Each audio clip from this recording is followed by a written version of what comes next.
Aleluia, abra sua Bíblia em João, capítulo 21. João, capítulo 21.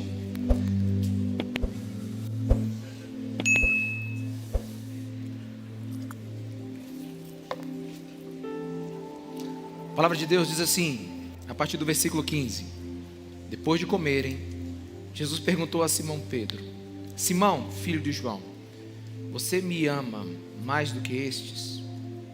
Disse ele: Sim, Senhor, tu sabes que te amo. Disse Jesus: Cuide dos meus cordeiros. Novamente Jesus disse: Simão, filho de João, você me ama? Ele respondeu: Sim, Senhor, tu sabes que eu te amo. Disse Jesus: Pastorei as minhas ovelhas. Pela terceira vez ele lhe disse: Simão, filho de João, você me ama? Pedro ficou magoado por Jesus ter lhe perguntado pela terceira vez: Você me ama? E ele disse: Senhor, tu sabes todas as coisas e sabes que eu te amo. Disse-lhe Jesus: Cuide das minhas ovelhas. Amém? Esse é um dos encontros mais poderosos que nós temos na palavra de Deus. E quando nós lemos esse encontro de Jesus com Pedro, você precisa entender que existe um passado por trás dessa conversa. Você precisa entender que existe um histórico de outros encontros que Jesus teve com Pedro. Então, hoje eu começo mais ou menos a mensagem como você assiste alguns filmes que começam pelo final.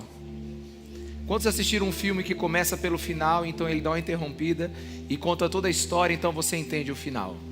Pois é, hoje nós vamos fazer dessa maneira, né? Hoje eu quero que você entenda o final. Mas para você entender o final, você precisa conhecer a história de Pedro. Nós estamos falando sobre os encontros de Jesus e hoje eu quero falar sobre resgatando o coração de um líder. Eu quero falar hoje sobre como Jesus está agindo na vida de Pedro. Nós precisamos entender porque Jesus falou como falou com Pedro. Na verdade, o que está por trás das palavras de Jesus ao perguntar a Pedro 3 vezes se ele o amava. Algumas Bíblias colocam o título dessa sessão, desse capítulo, como a restauração de Pedro. Jesus restaura Pedro. Mas a grande pergunta é: restaurar de quê? Porque restaurar é fazer recomeçar, é ter um novo início. E onde é que Pedro estava desajustado para Jesus restaurá-lo?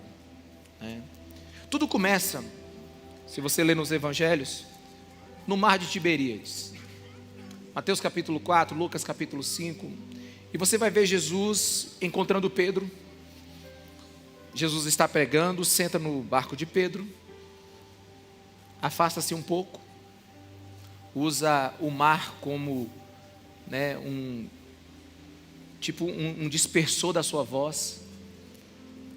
E ali ele está ensinando. De repente ele fala para Pedro jogar as redes, e Pedro não pegou nada naquela noite. Ele pega tanto que outros pescadores precisam vir até ele. Pedro fica admirado com Jesus. Jesus o chama para segui-lo. Venha ser pescador de homens, venha estar comigo. E eu luto com essa passagem porque minha vontade é de ficar só nela. Porque quando Jesus chama Pedro, Pedro larga toda a sua vida, todo o seu histórico familiar. A família de Pedro era pescador. E ele larga tudo e então segue a Jesus. Em Mateus capítulo 10, versículo 2 diz que Pedro foi o primeiro discípulo dos 12 que Jesus chamou. E Jesus chamar Pedro é muito confortador para a minha vida. Eu não sei se você conhece a história de Pedro, mas é muito confortador.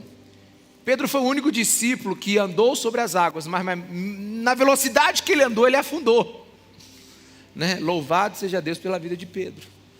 Porque a gente tem um Pedro para trazer consolo para o nosso coração. Porque Pedro, ele é o primeiro que reconheceu Jesus Cristo como Filho do Deus vivo. Mas também foi da boca de Pedro que saiu a palavra: tu não podes morrer numa cruz. Então, na mesma medida que ele, cheio do Espírito Santo, reconhece Jesus Cristo como Filho de Deus, o diabo usa a boca dele para dizer que ele não vai que Jesus Cristo não deve ir para a cruz, e Jesus repreende dele. Então Pedro sai do inferno para o céu na mesma velocidade. Quantos estão me entendendo? Diga amém. Na hora que ele está ligado na missão lá no Getsemane para orar com Jesus, ele dorme. E não é na hora para ele fazer nada, porque na hora que vão tentar prender Jesus, ele pega a espada e corta a orelha de Malco. Então Pedro é um ser que você não sabe o que vai vir dele, né? Pedro, ele é aquele que Jesus foi lavar os pés dos discípulos, e ele disse: não, tu não podes lavar meu pé. Aí Jesus dá uma bronca nele, ele diz: não, então pois lava o corpo todo. Jesus dá outra bronca: não é o corpo, é só o pé, né? E louvado seja Deus pela vida de Pedro. É uma caixinha de surpresa. Eu acho que como cada um de nós, é confortador Jesus ter escolhido Pedro, porque na verdade todos nós somos iguais a Pedro. O sangue de Pedro corre em nossas veias e o coração de Pedro bate em nosso coração. Só que Pedro, ele sempre foi visto como um excelente líder. Na verdade, Pedro sempre se destacou entre os 12. Só que a gente precisa perguntar hoje, qual o tipo de liderança que Jesus deseja que nós nos tornemos. Na verdade, que tipo de gente que Jesus quer que a gente seja. E apesar de todas as características do Pedrão, de ser esse grande líder, Jesus precisava tratar com aquele seu discípulo. E então ele tem um encontro com Jesus. Talvez uma das conversas mais interessantes sobre como Jesus quer tratar alguém, mudar alguém, ou permitir que alguém mude. Está lá em Lucas capítulo 22, versículo 31. Lembre-se que a gente está analisando o passado de Pedro para chegar em João capítulo 21. Então em Lucas 22, 31, você vê Jesus conversando com Pedro: Simão, Simão, Satanás pediu vocês para peneirá-los como trigo, mas eu orei por você, para que a sua fé não desfaleça. E quando você se converter, fortaleça os seus irmãos. E quando você se converter, fortaleça os seus irmãos. Mas ele respondeu, olha o que Pedro respondeu: estou pronto para ir contigo para a prisão ou para a morte. Respondeu Jesus: eu digo, Pedro, que antes que o galo cante, hoje, 3 vezes você negará que me conhece. Jesus está dizendo para Pedro: Pedro, estão chegando circunstâncias na sua vida que a sua fé vai ser testada. Na verdade, estão chegando circunstâncias na sua vida onde a sua vida vai ser peneirada. Nesta hora, Pedro, toma cuidado para você não perder a fé. Não deixe as circunstâncias tirar o seu coração de mim. Agora você entenda que nesse texto, nesse encontro, Jesus não retira a peneira da vida de Pedro. Ele diz assim: eu vou deixar as coisas acontecerem. Eu não vou impedir. Eu não vou te livrar desse processo. Satanás me pediu para peneirá-lo e eu vou deixar. Só que eu vou orar por você, para quando você chegar do outro lado dessa peneira, você se torne o que eu desejo. Aí Pedro diz assim: não, Senhor, o Senhor não me conhece. Eu vou contigo para a prisão e até para a morte. O Senhor está há 3 anos comigo e não sabe quem é o Pedrão aqui? Fica tranquilo. Na verdade, a peneira já estava passando por Pedro e ele nem sabia. Alguém já observou como é que se usa uma peneira numa construção? Alguém aqui já usou? Quem já usou uma peneira? Quem já foi? Você pega aqui, bota a areia, dá aquela chacoalhada. O que passa, usa. O que fica, joga fora. Então tem areias que não servem para algumas construções. Então ela precisa ser o quê? Peneirada. Nessa semana mesmo eu observei fazer isso aqui, na reforma da extensão, né, do nosso prédio. E Jesus faz um apelo sonoro aqui para Pedro. A vida de vez em quando vai nos dar uma sacudida. Aguenta firme, porque algumas coisas precisam ser retiradas da sua vida, enquanto a sua vida está sendo balançada. Quantos me entendem? Diga amém. Jesus não evita a peneira, ora, permanece orando pelo seu discípulo, e a peneira está cumprindo o seu papel. Pedro, ele, na cabeça de todos, era um líder pronto. Ele teve treinamento militar, ele veio do grupo dos zelotes. Pedro era um cara, era um baita de um líder, quando você enxergava ele. E se você perceber, na história da igreja, nós vivemos o tempo onde mais se fala em liderança. Quantos me entendem? Diga amém. Mas parece faltar líderes segundo o coração de Deus. Nunca tivemos tantos cursos, seminários, congressos para a formação de líderes. Mas há um vazio que não está sendo preenchido por todos esses cursos. Há um vazio que não está sendo preenchido por essas modernas técnicas de liderança. Existe um vazio na igreja que jamais poderá ser preenchido pela produção em massa de líderes que o mundo está fazendo. Sabe, o mundo está cheio agora de líderes bem treinados, figuras recheadas de treinamento, boas de comunicação, roupas impecáveis, super na moda, né? Voz impostada, movimentos bem treinados, ensaiados. Nunca tivemos tantos treinamentos. E aparentemente, quando você olha para Pedro, você diz assim: esse é o cara. Esse vai ser o grande pastor da igreja. Esse é o líder que a igreja precisa. Mas Jesus fala: Pedrão, você precisa passar pela peneira. Porque você olha para Pedro, você vê uma personalidade forte, decidido, corajoso, despojado. Um cara que não tem medo, ou pelo menos não esboça. Quem olha para Pedro diz assim: ele é um líder nato. Um pouco mais de tempo com Jesus, ele vai se tornar insuperável. Em qualquer lugar, Pedro seria o escolhido para ser o executivo da empresa. Pedro seria o escolhido para ser o líder do lugar, para ser o condutor do rebanho, o pastor. Mas acontece que Jesus não está atrás de líderes que acham que estão prontos.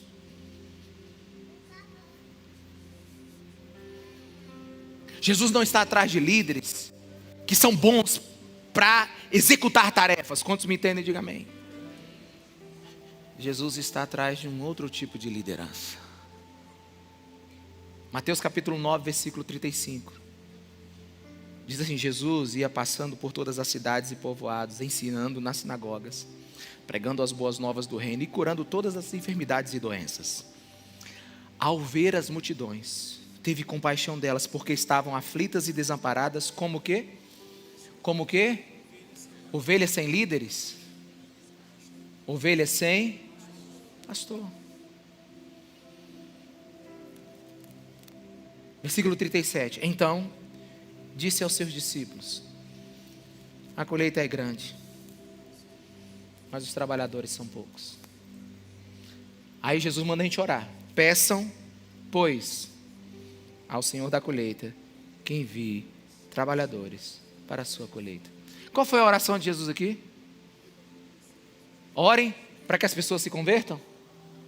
Orem para que os campos estejam novamente prontos? Não, ele ore por pastores. Preciso de líderes com uma característica que eu não estou encontrando. Nunca precisou orar para almas serem salvas. Você precisou orar para aqueles que vão cuidar, saibam cuidá-las. Alguém está me entendendo aqui? Então, todo mundo achava que Pedro estava pronto. E Jesus estava falando assim: existe um grito das ovelhas que não é por líderes como Pedro. Existe um grito que não é por uma liderança cheia de técnicas somente. Existe um grito de ovelhas que não é para líderes somente capacitados em grandes treinamentos. Existe um grito para pastores. Então a peneira vem e começa a passar pela vida de Pedro. A gente não tem tempo de fazer um resumo de todos os fatos, então vamos dar uma adiantada aqui nos fatos. Então Jesus é preso. Pedro então, a partir de Lucas capítulo 22, versículo 54, começa a seguir Jesus à distância agora. Ele não está mais do lado dele. Então aquilo que ele prometeu ele não cumpre. Ele disse que ficaria com Jesus até a morte, até ser preso, então ele já descumpre ali. Então o grande líder já fracassou nesse primeiro momento, mas Jesus diz mais, que hoje mesmo ele negaria quantas vezes? 3. Então você continua a leitura, a partir do versículo 54 de Lucas 22, e aí você percebe o quê? Que Pedro se encontra numa fogueira, Pedro está há 3 anos com Jesus, alguém diz assim, e aí? Tudo bom? Tudo bom? Ei, você não estava junto com Jesus? Pedro se levanta e diz, não, eu nunca conheci esse cara. Aí ele senta no outro lugar, numa outra fogueira, o outro cara diz, não, mas você fala parecido com ele. Né? Porque a gente, depois que é crente, fica com evangeliquez, né? Paz do Senhor, irmão. E aí, varão? Só na bênção. Receba. Né? Então Pedro devia ter alguma ginga de crente ali. E a pessoa diz assim, vixe, está com Jesus. Oxente, tu é dele. Né? Aí Pedro falou assim, peraí. Não estou não. Não conheço ele. Aí Pedro vai para outro lugar. Aí definitivamente a mulher diz assim, eu te conheço, cara. Aí a Bíblia diz que enquanto ele está tentando provar que não participa do ministério de Jesus, versículo 60 de Lucas 22, Pedro respondeu, homem, não sei do que você está falando. Falava ele ainda quando o galo cantou. Jesus lá da eternidade aperta o botão, o galo canta e Pedro cai na real. Quantos estão me entendendo? Diga amém, meus irmãos. Enquanto Pedro está tentando explicar a situação, ele percebe o que ele fez. Aí, agora que vem a peneirada forte de Jesus, agora que vem a sacudida, que começou a separar o menino do homem, que começou a separar o líder do pastor, que começou a separar o homem que Deus queria. Versículo 61 de Lucas 22. O Senhor voltou-se e olhou diretamente para Pedro. Você precisa entender, olha o cenário. Pedro está acompanhando Jesus de longe. Jesus está preso. Eles estão agora no pátio. E Jesus está de um lado preso com soldados romanos, sendo julgado. E Pedro do outro lado, olhando. Na hora que ele nega pela terceira vez, Jesus olha para Pedro. Os olhares deles se cruzam. Quantos estão entendendo? Diga amém. Gente, a gente sabe que o olhar de Jesus, ele é muito puro. É muito misericordioso. Mas o olhar de Jesus, ele é revelador. A Bíblia diz, então Pedro se lembrou da palavra que o Senhor lhe tinha dito, antes que o galo cante hoje, você me negará 3 vezes. Saindo dali, chorou amargamente. De um lado os olhos meigos de Jesus, do outro lado o Pedrão arrebentado, por achar que não era mais quem ele dizia que era. Desaparece toda a certeza daquele líder. A coragem de Pedro vai embora. Jesus é morto e com isso a liderança de Pedro. A peneira está cumprindo o seu papel. Então agora a gente pode voltar para o texto que a gente leu no começo da mensagem.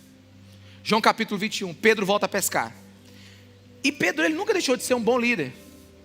Ele levou 7 com ele para a pescaria. É Pedro mais 7 discípulos. Pedro sempre está influenciando, gente. Né? Ele nunca deixou. E eles estão pescando. Pescaram a noite toda. Deu alguma coisa? Não deu. Ele voltou à sua velha vida, sem esperança. E então agora o cenário é montado. Presta atenção, Jesus chega presta atenção no que eu vou lhe dizer. No mesmo lugar que Jesus está chegando agora, após a sua ressurreição, no mar de Tiberíades, na mesma praia, é a praia que ele chamou Pedro pela primeira vez. Pedro está voltando a pescar no mesmo lugar onde ele foi chamado.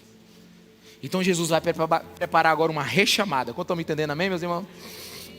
Jesus agora vai restaurar Pedro. Mas vamos lá. Pescaram a noite toda, não deu nada. Eles estavam assim, chegando na praia. Aí Jesus perguntou, e aí, gente? Estou com fogo aqui aceso, estou preparando um cafezinho. Vocês pescaram alguma coisa? Disseram, não pescamos nada. Aí Jesus fala assim, então joga a rede do lado direito. Quem entende o mistério do lado direito? Por que é do lado direito? É porque do esquerdo não tinha peixe, gente. Meu Deus, que dificuldade, gente, pelo amor de Deus. Joga do lado direito, porque no esquerdo não tem. A pessoa, o que vai ser do lado direito? Não é só porque não tem peixe, é do lado direito. Jesus sabia que estava do lado direito. Aí Jesus jogou. A pesca foi tão grande que João falou assim: Pedro, isso não te lembra alguma coisa? Parece ser Jesus. Depois você lê o texto. Tu lembra de Pedro?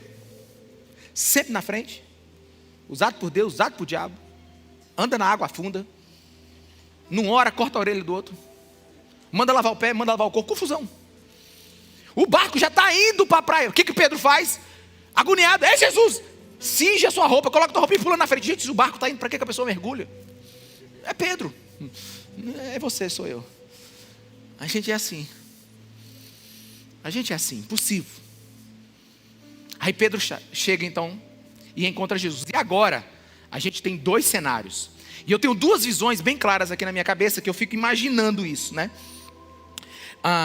Um Pedro angustiado, chegando todo molhado, com o peso do mundo inteiro em suas costas, para conversar com Jesus. E Jesus, com toda a paz do universo, preparando um café para o seu discípulo. Você consegue entender isso, meu irmão? É um negócio maravilhoso. Merece pensar. Merece maior interesse, maior meditação. Mas se você consegue ver, Jesus prepara o café.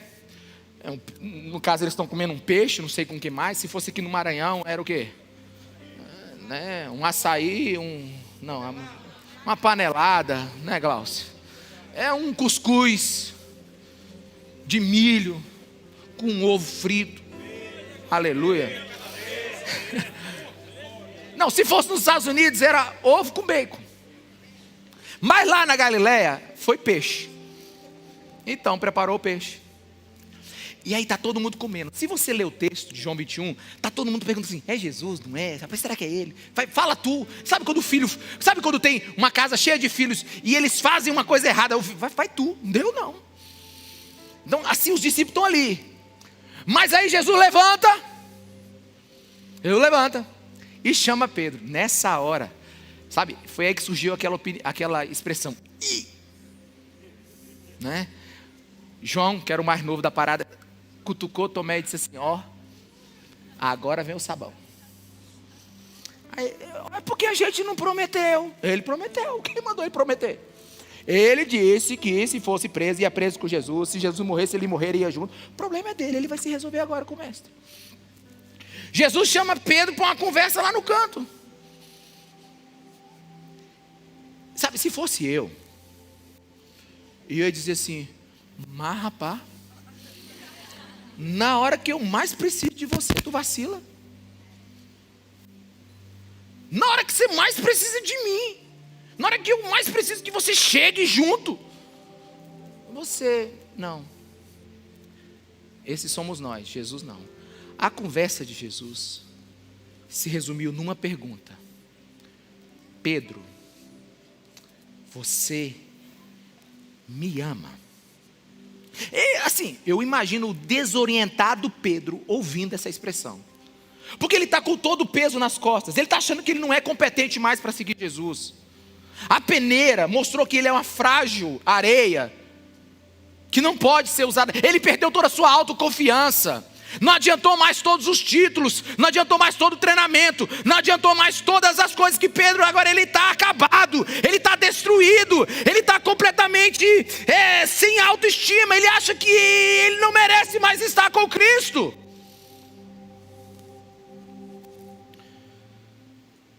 Mas Jesus chega para ele: tu me amas mais do que estes?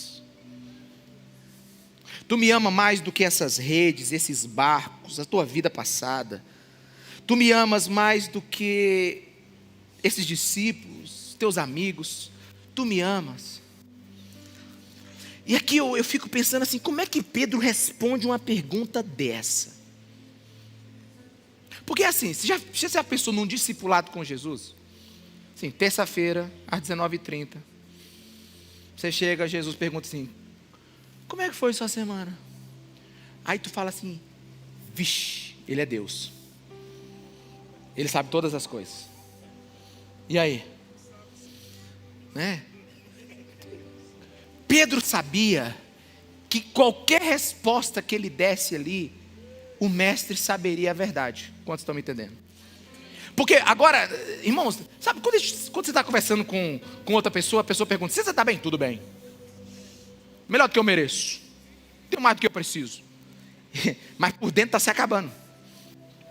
Mas com Jesus você não pode fazer isso. Palavras rompantes. Nossa, não, está tudo bem. Sabe, declarações de efeito. Não funciona com Jesus. Porque Jesus sabe todas as coisas. Então quando Jesus te pergunta se você ama Ele, não é uma pergunta fácil. Ele não está perguntando se você ama açaí. Ele não está perguntando se você ama viajar, se você ama chocolate. Não, Ele está perguntando como é que você vai se relacionar com Ele daqui para frente. Quantos estão me entendendo? Diga amém. Sabe aquela hora que Deus te chama para a verdade?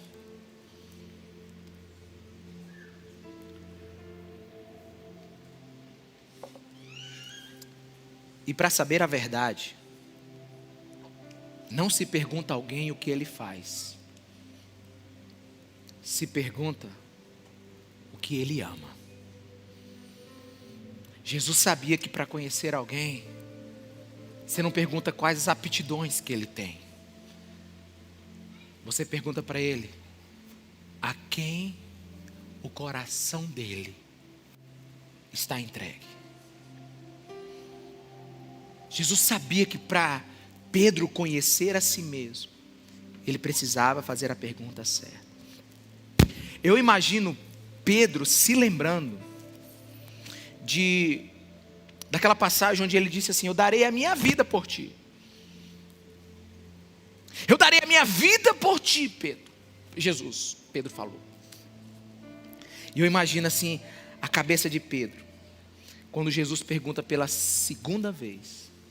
Porque na primeira ele diz assim: Senhor, eu te amo. Aí Pedro diz, aí Jesus diz para Pedro: apacenta as minhas ovelhas. Na NVI, os meus cordeiros. Apacenta o meu povo. Pedro está falando assim: mas como? Ei, quem está aqui é o cara que errou tudo. Quantos estão me entendendo, meus irmãos?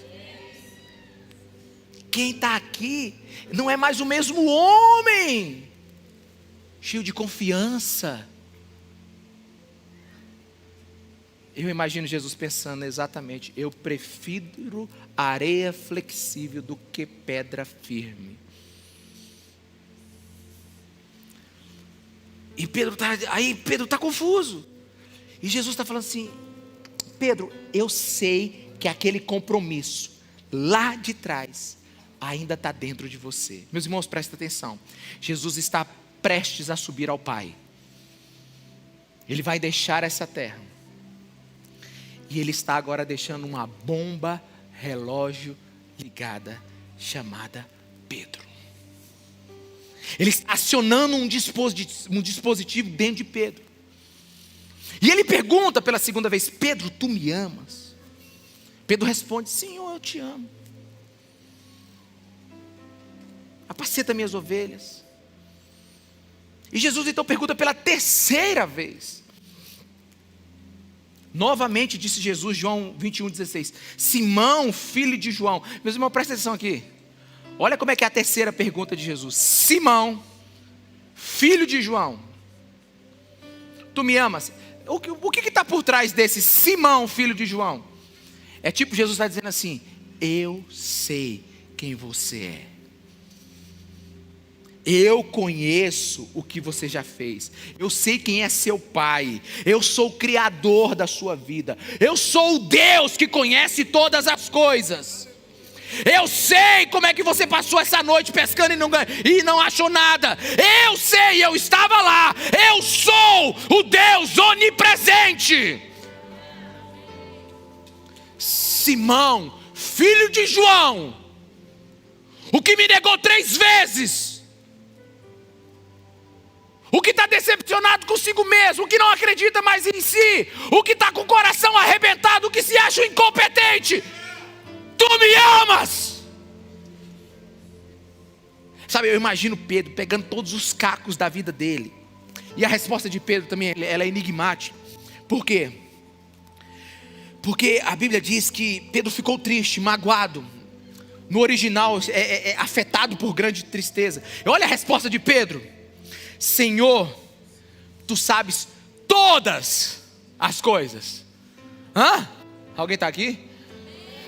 Tu sabe todas as coisas. Eu sou um livro aberto diante de ti. Eu não sou mais o homem com aquela blindagem de ferro. Eu não sou mais o cara com as respostas prontas. Eu não sou o cara que se esconde mais através da boa técnica. Eu não sou... Não, Senhor, eu estou acabado. Na verdade, eu não valo nada. Imagina Pedro pegando todos os cacos da vida dele, dizendo assim: Senhor, tu sabe todas as coisas. Tu sabes que eu te amo. Tipo assim, deixa eu agora fugir dessa conversa, porque eu estou desqualificado. Eu imagino Jesus dizendo assim: yes, chegou. É tudo o que eu preciso. É de um líder que acha que sem mim nada ele pode fazer.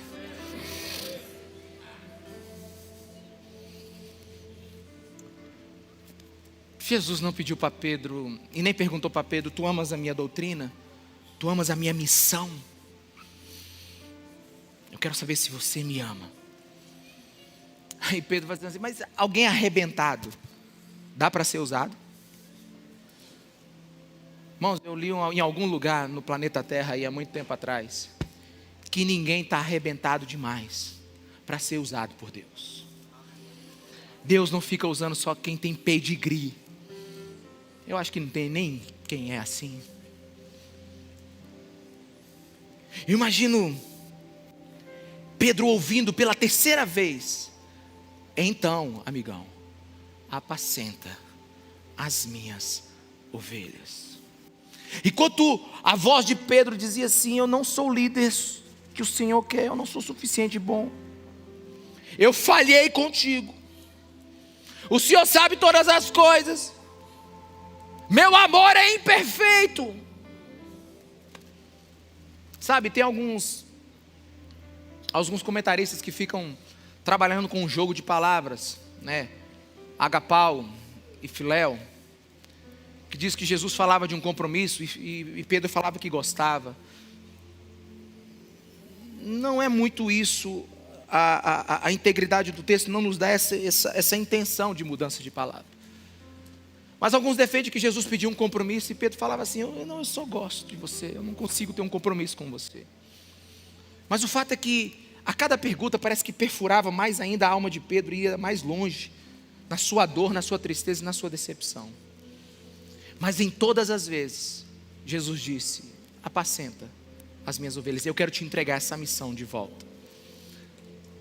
Lancelot Andrewes, ele fazia uma oração todos os dias, e na sua oração estava escrito sempre esse final: ó Deus,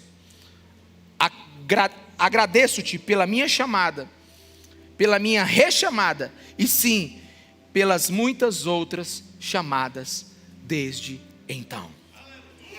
Aleluia. Aleluia. Alguém está entendendo? Obrigado, Jesus, porque quando eu estou tentando me levantar, alguém me passa uma rasteira, eu mesmo. Alguém está entendendo isso aí? Agora está entendendo. Enquanto a gente está tentando levantar a gente mesmo, a gente promete que vai dar tudo certo na segunda, de madrugada a gente já... Só que olha só, meus irmãos, aquela pedra bruta, arrogante, prepotente, segura de si,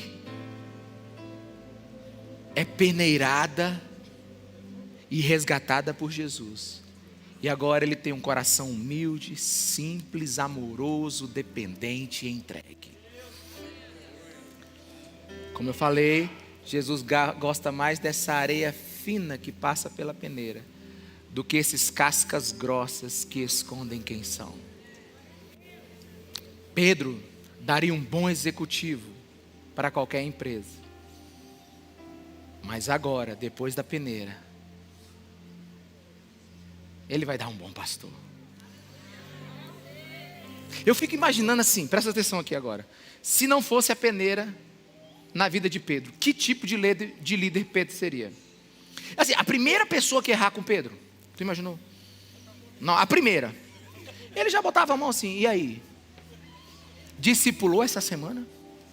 Com a mão na espada. Não é? Se o cara confessasse um erro e disse assim, que molecagem é essa? Tu não está levando Jesus a sério não, meu irmão? Tu pensa que isso aqui é a casa da mãe Joana? Você está pensando que isso aqui é a igreja do Senhor? Agora eu quero te ir. Batia. Mas meu irmão, passou pela peneira. Errou. Foi humilhado. Foi ferido. Foi sarado. Aí na hora que o cara erra, aí ele fala assim, ô meu filho, vamos recomeçar. Ele diz, Pedro, você não vai brigar não. Amigão, tu tá bem. Eu andei com Jesus 3 anos e foi numa noite só que eu falei 3 vezes. E quando ele me encontra, ele não falou nada que eu errei. Ele só perguntou, tu me amas? Tipo assim, tu quer começar de novo agora comigo? Tu quer começar agora de novo agora do meu jeito? Tu quer parar de confiar nas tuas ferramentas e começar a confiar no meu amor? Você quer parar de ser bom, profissional e começar a se tornar amante?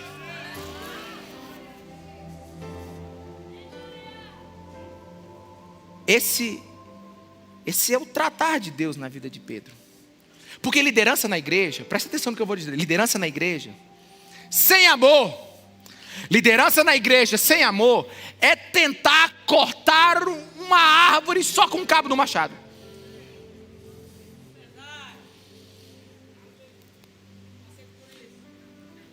Liderança na igreja sem amor é tentar derrubar uma floresta de árvores sem o machado, só com o cabo dele. Então você precisa entender que o mercado de trabalho exige líderes fortes, visíveis, com boa gestão, capacidade de comunicação. Ok, tudo bem. Mas no reino de Deus, o pré-requisito é só um: ama. Ama. Porque se não ama, vai ter que aprender. Eu não sei que tipo de igreja você já passou. Tem gente aqui que já passou por muita igreja. Mas a igreja, a de Jesus, ama. Essa semana eu ouvi uma frase de novo de uma pessoa famosa aí. Amo Jesus, mas não gosto da igreja. Não existe isso, meu irmão. Não tem como você gostar do noivo e não gostar da noiva. Até porque se você gosta do noivo, você é noiva. Amém? Você é a igreja. Você já faz parte dela. Mas eu não sei de que igreja você foi, eu não sei o que fizeram contigo, eu não sei qual é o seu passado, eu não sei qual é o seu histórico. Mas a gente tem muita gente como Pedro arrebentado. Muita gente como Pedro completamente destruído. Ou por causa do que a igreja fez com eles, ou por causa do que eles fizeram com eles mesmos. Só que hoje você está no mar de Tiberíades. Está lá na fogueira com Jesus. E Ele está restaurando o seu coração como fez com Pedro. Ele está restaurando. Ele está restaurando. Ele está restaurando seu coração. Tem muita gente ferida aqui. Sabe, tem um provérbio europeu que diz assim, que um pássaro com asa quebrada nunca mais vai voar tão alto. Meu irmão, isso pode ser provérbio na Europa, mas na Bíblia, os que voaram mais alto foram os pássaros com asas quebradas, restaurados por Jesus. Sabe por quê? Porque no reino de Deus, quem acha que é grande é pequeno, e quem acha que é pequeno não serve é grande. Presta atenção. Quando Deus chamou Moisés, Ele falou o quê? Não dá, sou gago. Quando Ele chamou Jeremias, Ele disse, de jeito nenhum, sou criança. Quando Ele chamou Gideão, Ele disse, Deus me livre, sou o menor da casa do meu pai.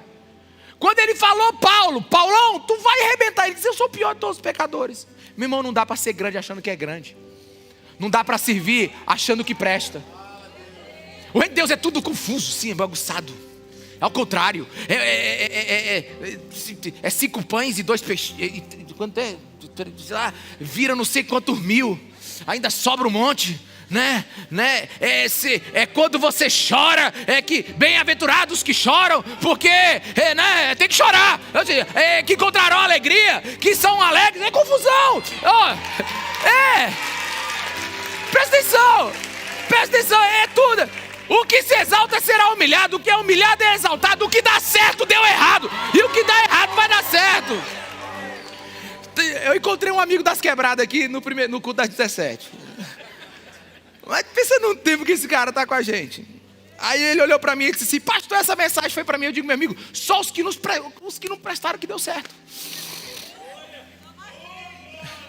É só os que não prestaram que deu certo, meus irmãos. Deixa eu te explicar uma coisa aqui. Se pássaros de asa quebrada não voassem mais, eu não poderia estar aqui.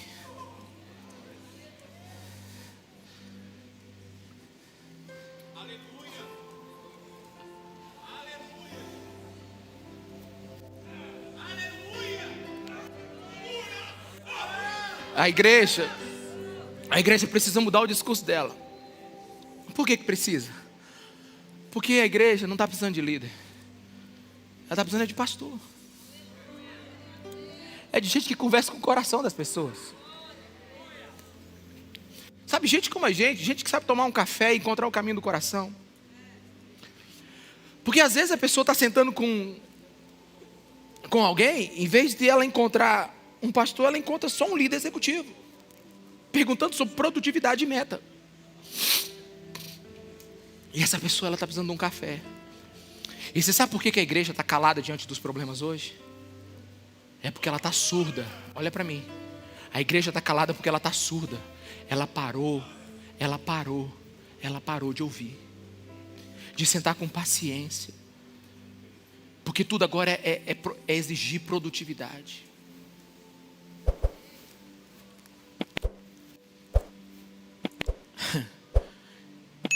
Eu fui advogado durante 20 anos.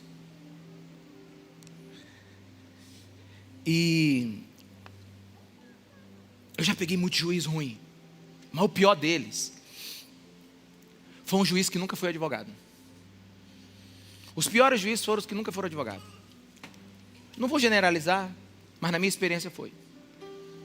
Uma vez eu peguei um cara de 26 anos ou 27, bem novinho. Tinha acabado de passar num concurso. Acho que quase não advogou, ou não advogou, não sei. Fez a escola da magistratura, nem lembro como é que era mais todo o projeto. Todo o trajeto, né, na verdade. E eu lembro que eu cheguei na reunião, meu irmão, eu encontrei Satanás encarnado. O cara descascou e reclamou. E foi tão assim. E eu lembro que o preposto, que é a pessoa que representa a empresa, foi se escondendo atrás de mim assim, ó. O juiz estava assim, parece que ele estava fazendo a pior coisa da vida dele. Ele só tinha o título. Ele não tinha o coração. Ele só tinha teoria, mas ele não tinha experiência. Mas eu me lembro de um advogado que passou num concurso com 56 anos. Um cara que soube o que é ficar do outro lado da bancada esperando o despacho sair. O cara que sabe o que é um cliente gritar no ouvido dele dizendo assim: e quando é que sai a ação? E quando é que desce do tribunal? Um cara que sabe o tanto que um honorário é importante no final do mês, com tanta conta para pagar. Meus irmãos, esse juiz era um dos juízes mais humanos que eu já peguei. Sabe, poderia ser o que for dentro da audiência, mas ele era paz em pessoa. Ele era um cara que conhecia a situação. Na verdade, ele sabia o que era estar naquela posição. É por isso que Pedro precisava passar por aquele processo para se tornar um pastor que amava. Sabe, quem já foi atendido aqui por um médico sem sentimento? Quem já foi? Você é um pedaço de carne na mão dele. Eu acho que exagerei. Mas tudo bem. Você sabe qual é o melhor médico para te atender? É aquele que quase morreu no socorrão. Aquele que ficou na UTI nu, onde a enfermeira limpava ele todo dia. Aquele que quase morreu, mas precisou de cada detalhe daquele hospital e daquela circunstância. Meu irmão, esse homem, sabe quem é esse homem? Esse homem é o médico ferido. Não existe médico melhor do que aquele que um dia foi ferido. Na verdade, o que Jesus quer levantar nesse tempo são os curadores feridos. Gente que sabe o que é estar lá embaixo, mas é levantado pelo amor de Jesus. E quando alguém conversa com ele, ele não olha para a produtividade, ele olha para o coração. A igreja hoje, meus irmãos, a igreja hoje está com uma linguagem muito esquisita. A igreja está com uma linguagem que não estava na boca de Jesus. A linguagem da igreja hoje é meio bélica. Já viu? Vamos conquistar a cidade, né? Vamos tem que ter cuidado aqui, né? Vamos chegar ao poder. Quando eu fico pensando assim, de verdade, meus irmãos, eu sou pastor, eu estou no meio da gangue. Eu fico pensando assim, quando um pastor diz assim, essa cidade é do Senhor Jesus, eu quero saber o que ele está pensando. Se é Jesus que vai fazer o que quiser, ou se é a igreja que chegou lá.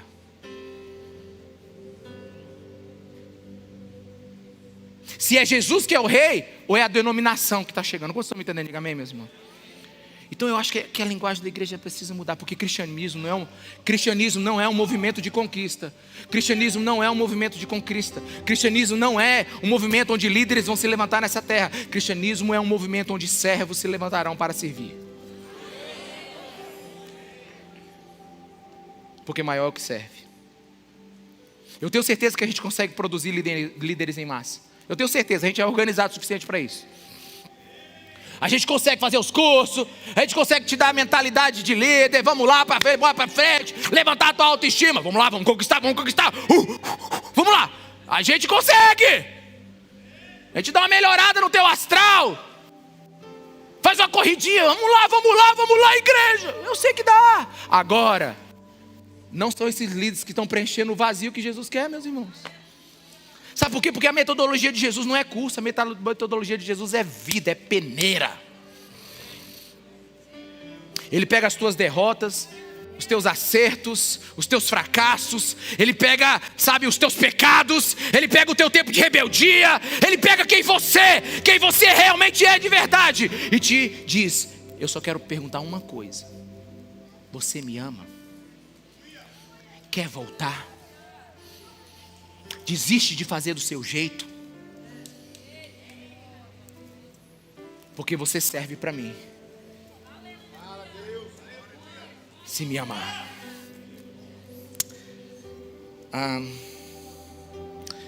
Eu tenho que achar jeito de falar algumas coisas, né? Que você é muito sentimental. A igreja está muito sentimental hoje, não pode dizer muita coisa, porque senão chora, né? Meus irmãos, presta atenção, as pessoas imaginam que a maior obra que Jesus quer fazer é através delas. Não é. A maior obra que Jesus quer fazer não é através de você. A maior obra que Jesus quer fazer é em você.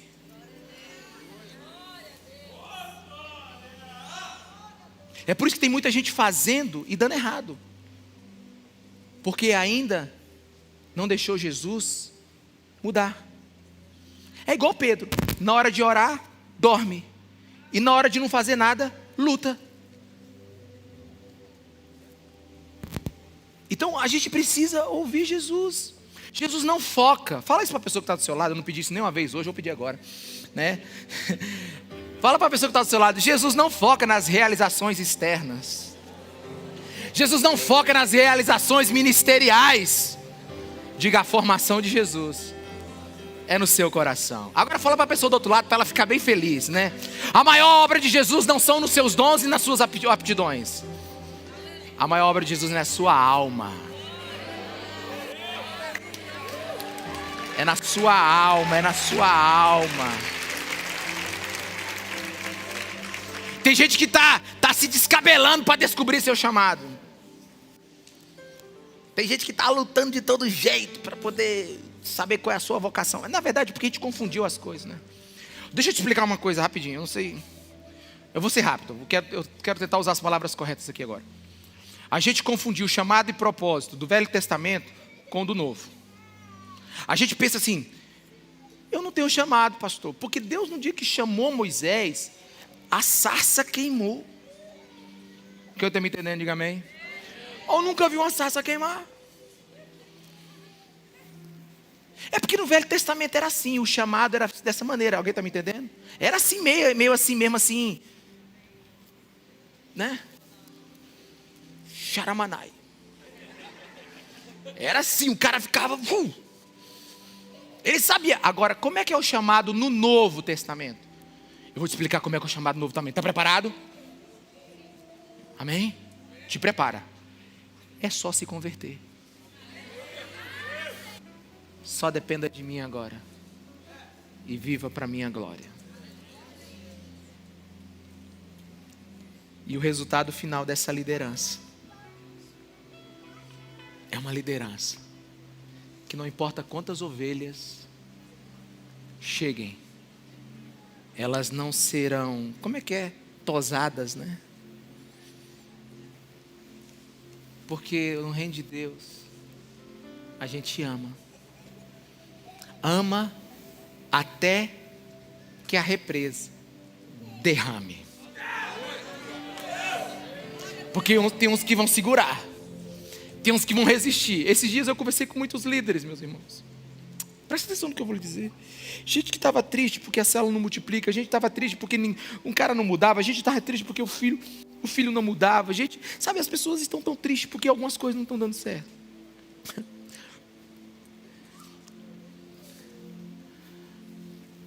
O reino de Deus não é uma reta linear. O reino de Deus é uma esperança em meio à crise. Sabe, tem gente que fala assim, minha célula não multiplica. Eu digo, então cuida de quem ainda está lá. Até que aconteça alguma coisa. Ame até que derrame. Ame. Mas antes de amar, seja amado.